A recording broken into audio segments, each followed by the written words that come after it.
it is rather jolting. I mean, it really is going from the ridiculous to the sublime. And I think that's why it's successful. It's because the pieces are so contrasting. I also like it because we're not actually doing a performance of Le Rossignol. It's actually all in it's the impresario kind of imagining what it will be like. At least that's, we actually do obviously perform Le Rossignol, but it's supposed to be this creation within our impresario's head. And I think that makes our relationship easier because I can just totally forget about the rivalry I have with her in the impresario and just be kind of this ideal artist that the impresario is dreaming of. And because my character in Rossignol is kind of like totally in love with her voice and just goes nuts for it. Sorry so if we were playing, it's really easy to act that way. Honestly, I just listen. Thanks, Brenda. It's so perfect. I like that moment where we can actually like each other. Yeah. I like you too. I like the cook. Yeah. The cook and the Rossignol, we get along. We get along. Yeah, kindred spirits. It's nice that we can use our characters from the impresario in Rossignol at least a little bit.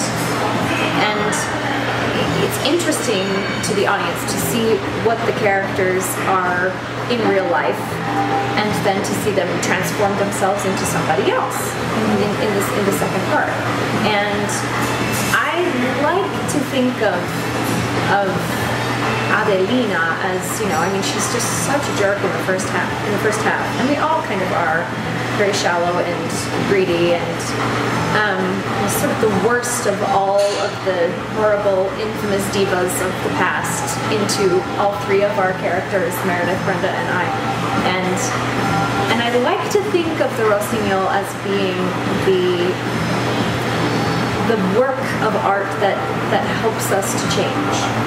At least for me, it's like, at the end of singing this beautiful music and this telling the story of music healing and going back to nature and going back to the things that mean the most and that actually that actually she's always trying to grab attention from. Oh, sorry.